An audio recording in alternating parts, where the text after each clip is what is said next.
آل پاکستان امن فٹ بال ٹورنامنٹ جو تقریباً 1 مہینے تک جاری رہا، اس میں تقریباً تین صوبوں سے اس میں ٹیموں نے پارٹیسپیٹ کیا بہت زبردست طریقے سے، اور آج اس کا فائنل ہو رہا ہے۔ تو اس میں بنو کے تقریباً تمام ٹیموں نے خیبر پختونخوا کے اکثر ضلعوں سے اور 3 صوبوں سے ٹیموں نے اس میں پارٹیسپیشن کی، اور یہ ٹورنامنٹ آج پاکستان کو، پوری دنیا کو یہ پیغام دینا ہے کہ بنو میں انشاءاللہ امن آ گیا ہے، اور آج یہ کراؤڈ یہ شو کر رہا ہے کہ بنو میں امن ہے۔ اس کے علاوہ regional sports office sports department بنو 1 اگست سے 13 اگست تک آزادی اسپورٹس گالا بھی آرگنائز کر رہا ہے، اور بنو میں مختلف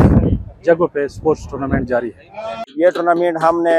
ڈسٹرکٹ ایڈمنسٹریشن اور ڈسٹرکٹ اسپورٹس سب وزیر کے تعاون سے شروع کیا تھا، جو آج اختتام ہونے جا رہا ہے۔ یہ فائنل میچ شکاری کلب بنو بمقابلہ یانگ شاہین غوری والا کے مابین کھیلا جا رہا ہے، اور اس سے پہلے بھی ہم نے جتنے میچ کھیلے ہیں آپ کے سامنے، کراؤڈ بھی اور گراؤنڈ بھی،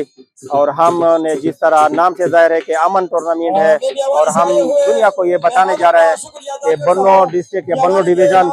امن کا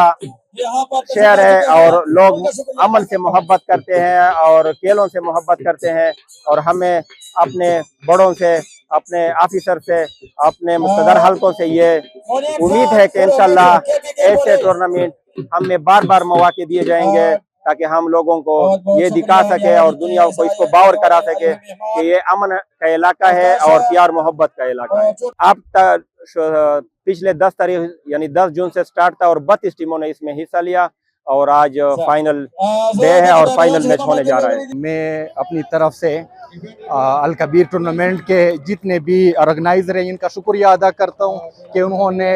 علاقے کی تفریح کے لیے بہت ہی اچھے ٹورنامنٹ کا انعقاد کیا، اور ساتھ میں میڈیا حضرات کا بھی کہ انہوں نے اس ٹورنامنٹ کو کامیاب بنانے میں ایک اپنا کلیدی کردار ادا کیا ہے۔ انشاءاللہ ہماری کوشش ہے، پہلے بھی اس سے ہم نے مختلف ٹورنامنٹ کا انعقاد کیا ہے، اور پھر بھی کوشش کریں گے، اس سے علاقے میں امن اور نوجوانوں میں خوشحالی آتی ہے۔ کوشش ہوگی ہماری پھر بھی کہ انشاءاللہ اور بھی ٹورنامنٹ کا انعقاد کرایا جائے، اور آج کا جو میچ ہو رہا ہے آپ لوگ دیکھ سکتے ہیں کہ کتنی بڑی تعداد میں یہاں پہ لوگ آئے ہوئے ہیں اور یہ میچ کو انجوائے کر رہے ہیں۔ میں اپنی طرف سے پھر الکبیر کے جتنے بھی آرگنائزر ہیں ان سب کا شکریہ ادا کرتا ہوں، ساتھ میں علاقے کے نوجوانوں نے جو خدمت کی ہے ان کا بھی شکریہ ادا کرتا ہوں۔ آج انشاءاللہ فائنل ہونے جا رہے ہیں، انشاءاللہ اگلے سال اس طرح کا ٹورنامنٹ کا پھر سے انعقاد کیا جائے گا۔